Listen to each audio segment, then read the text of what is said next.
Hey crew, and welcome to another episode of Effects Talk, the show where you gain insight into the business of TV, video, or film by a professional already in the field. This week we're speaking with Maxx Burman, a professional matte painter who's worked on productions such as The Karate Kid, AMC's The Walking Dead, and most recently, Pan Am. So let's dive right in.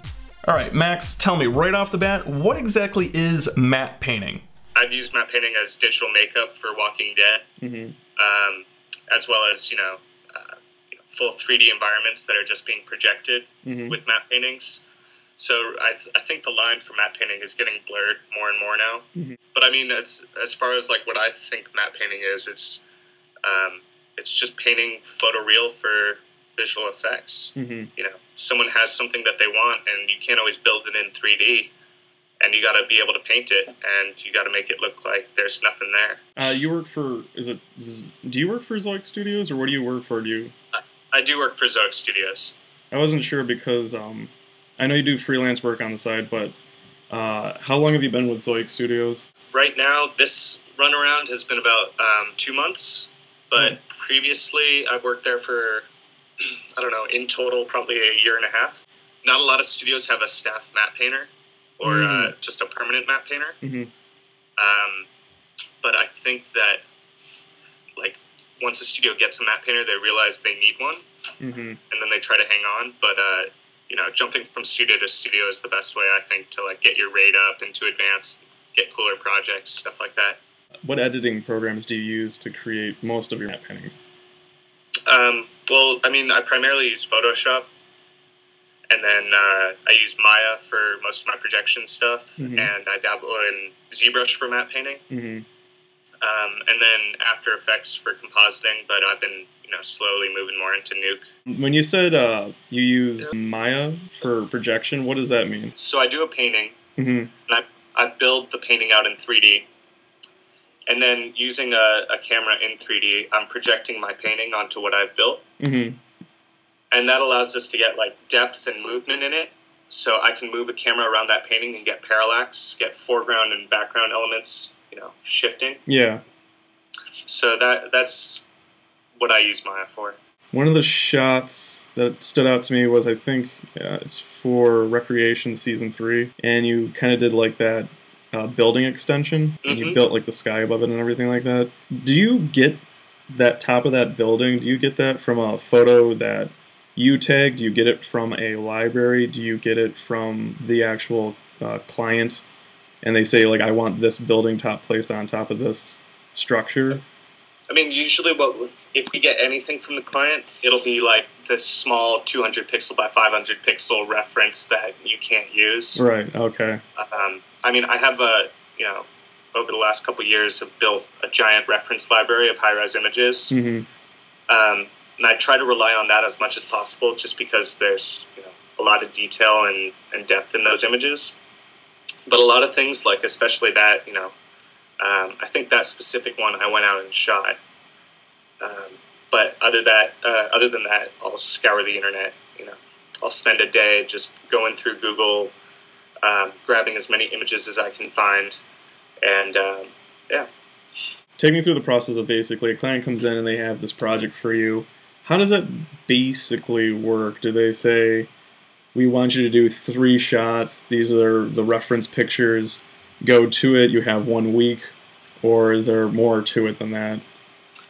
Well, it kind of depends on the project.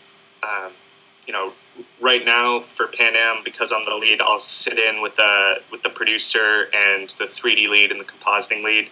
We'll kind of go through the sequences, and the 3 of us will kind of discuss methodology on how we're going to get it done. What can we build in 3D? Oh, if we have that asset, let's keep that in 3D, but I can paint this, and we'll combine these and give it to the compositor to do this. But that's a project that I'm integrated into from the start and take it from beginning to end. With a lot of other things, it's kind of just you get a phone call, hey, we're looking for something like this.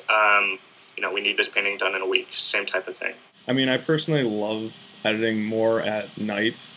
I don't know, I feel more creative. I don't know, it's the lack of oxygen to the brain or something, but I feel more creative. And I noticed it with you especially. You said, oh, I'm working all night. I'm not getting out anytime. Is that like a a regular life of a visual artist or anyone in that field? Is it mainly like a night job, or is it like a 9-to-5 kind of idea? It's definitely not a 9-to-5. Definitely not. Speaking from the people that I know, everyone's kind of gravitates to the nighttime and is more creative and energized at night. Mm-hmm. But at the same time, visual effects isn't like a 8-hour day. Mm-hmm. I'm working all night, but I'm also there at 9 in the morning. So, yeah. What time does your day usually start? You know, I get to work about 9:30, and this week I've been working about 9:30 to about 4:30 or 5:30 in the morning. 9:30 p.m. or 9:30 a.m.? A.m. Oh my god. Who would fit into the role of a matte painter and not go insane, I guess? I think a matte painter, first and foremost, is a painter.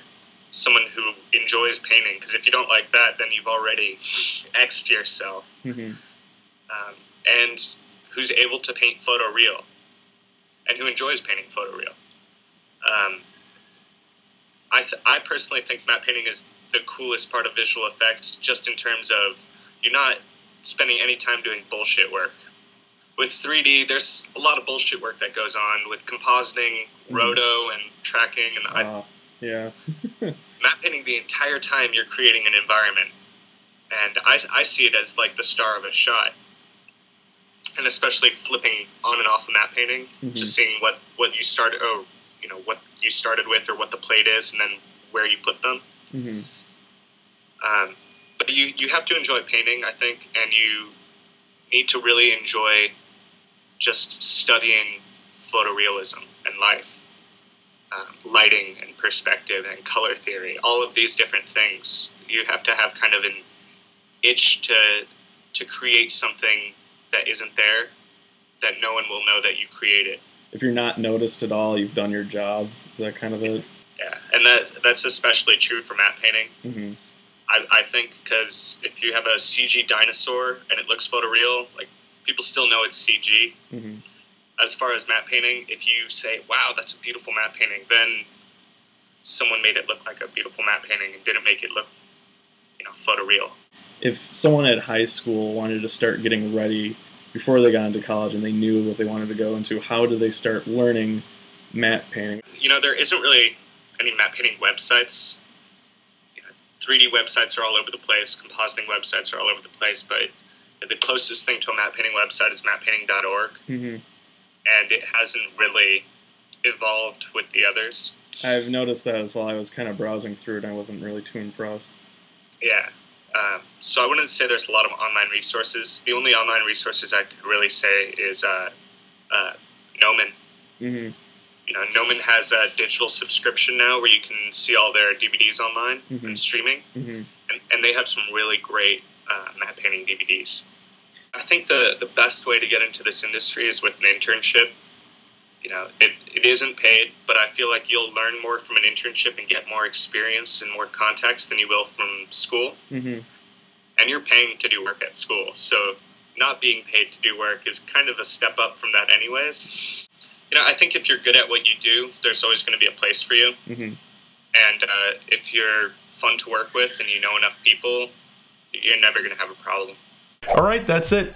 A very special thank you goes out to Maxx Burman, who took time out of his very busy schedule, and during crunch time nonetheless, to become part of the show and actually speak with me. Thank you. If you'd like to see more of Max's work and accomplishments, then be sure to check out his website at maxxburman.com, or you can even look him up on IMDb. Thanks for watching. Check back later this week for the Pop Effects episode, where I'll be teaching you some basics of matte painting. But other than that, guys, I hope you have a great week, and I'll see you next time.